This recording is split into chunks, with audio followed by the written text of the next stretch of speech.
Their endgame? Complete control. Water, air, The economy. population, and even human logistics Will all fall within their purview. The goal? To acquire all the natural resources of the planet and bring them securely under government control. All activities of mankind will be monitored, accounted for, and controlled. Legislation pretending to address concerns about the environment, National security.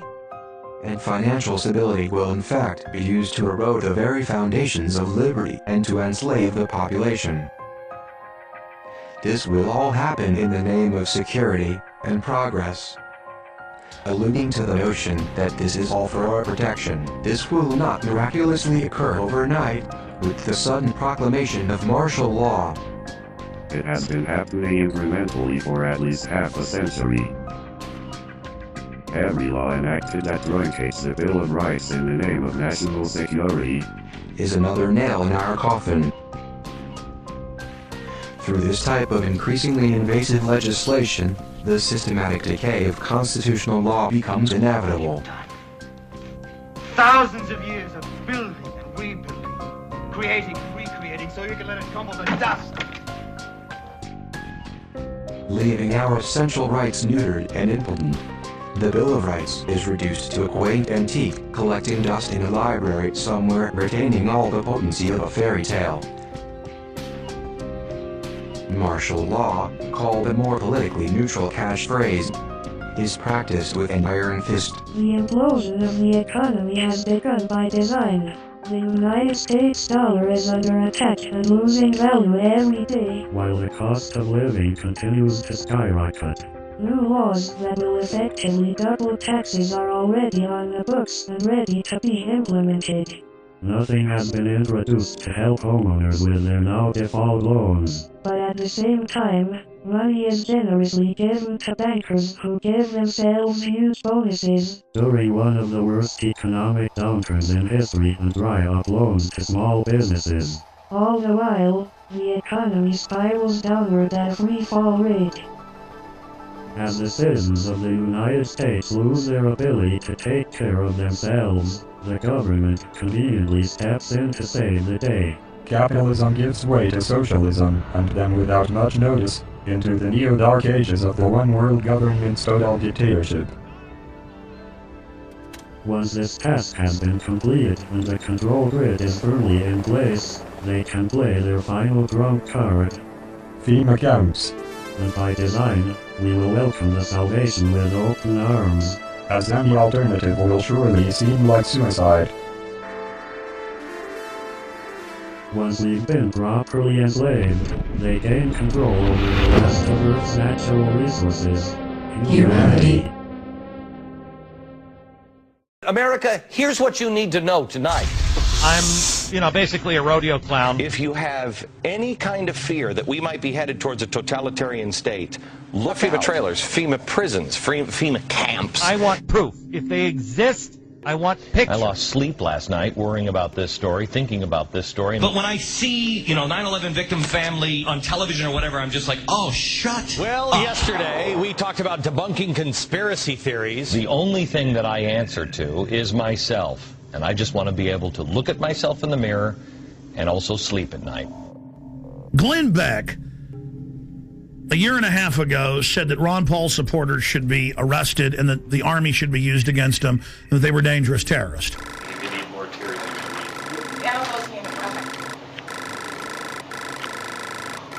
Try to keep your eyes open. I know it's probably impossible. Or that's what I'd have you believe. It took me about a year to start hating the 9/11 victims' families. I don't hate all of them. I hate probably about 10 of them. Any of these 9/11 truthers, who I've been telling you for years, are dangerous.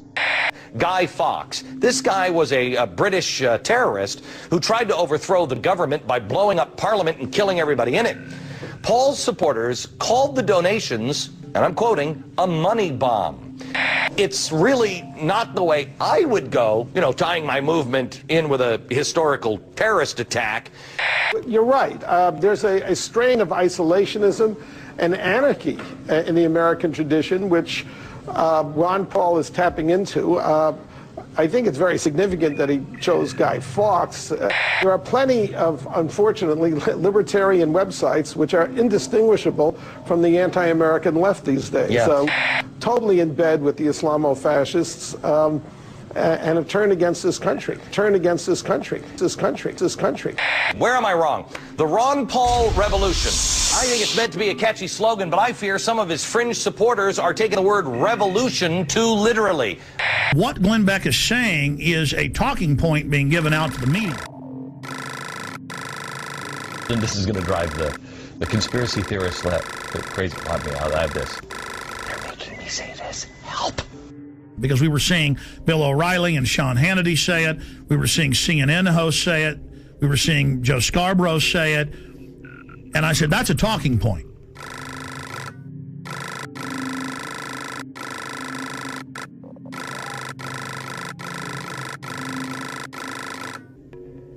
And then suddenly he started saying a few months ago, I'm going to expose the FEMA camps. If these things exist, that's bad, and we will cover it. If they don't exist, it's irresponsible to not debunk this story. We have an independent group on this program looking into it, turning over every stone. I am going to bring you this story. He announced a few weeks ago, I'm going to have Popular Mechanics, the yellow journalist, on to debunk all of this. So I asked James from Popular Mechanics to do an investigation on several projects. The first one is the FEMA camp. Yes, and so we put a reporter on this, and what's so interesting here, we're waiting to really do a definitive deep dig on this. We don't like to just come out and say, oh, we've debunked it, you know, after we've looked at it for 2 days. And how is Glenn Beck debunking it? I have predicted tonight, we'll see if I'm right, that he will do a straw man and focus on the websites that are getting it wrong. And what we did was we looked into these claims. You know, you can't go and visit every one of the 600 sites that some of these conspiracy theorists claim. So we started looking at the ones that are most popular on the internet.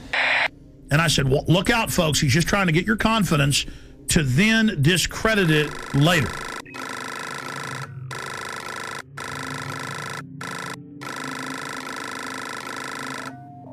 We mailed letters to Glenn Beck. I know people that work in his office.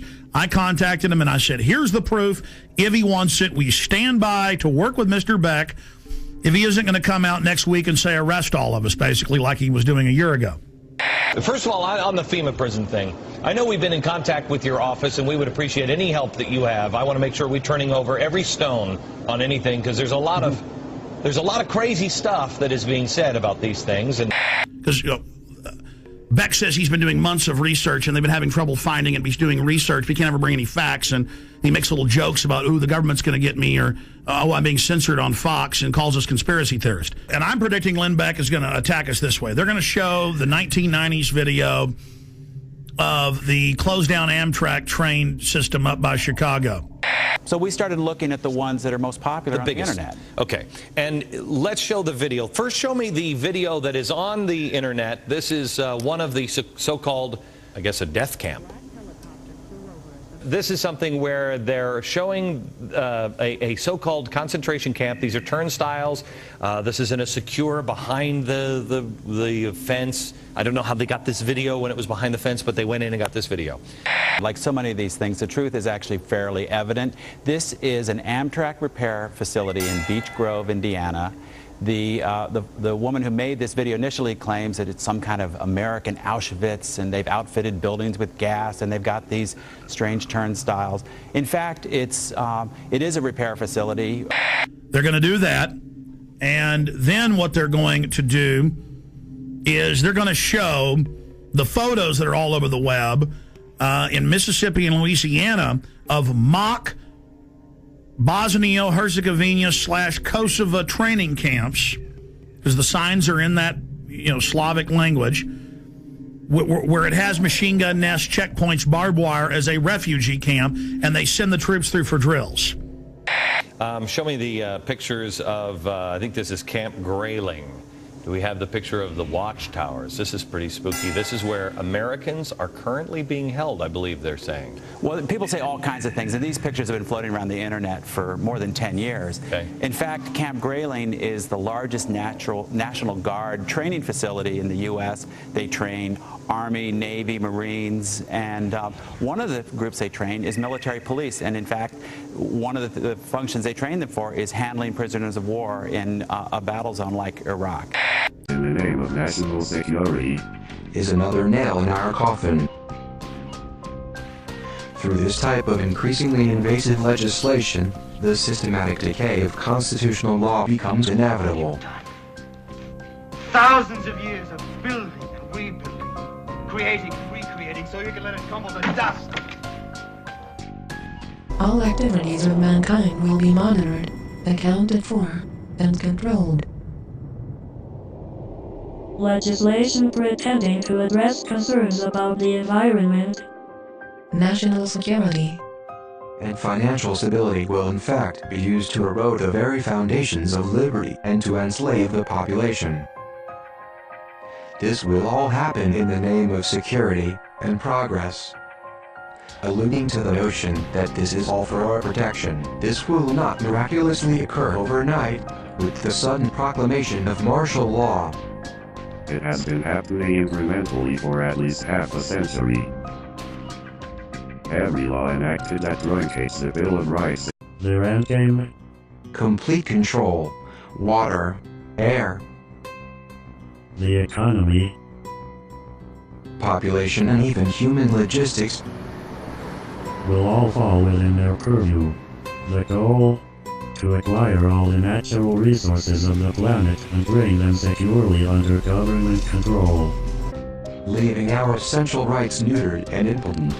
The Bill of Rights is reduced to a quaint antique, collecting dust in a library somewhere, retaining all the potency of a fairy tale. Martial law, called a more politically neutral catchphrase, is practiced with an iron fist. the implosion of the economy has begun by design.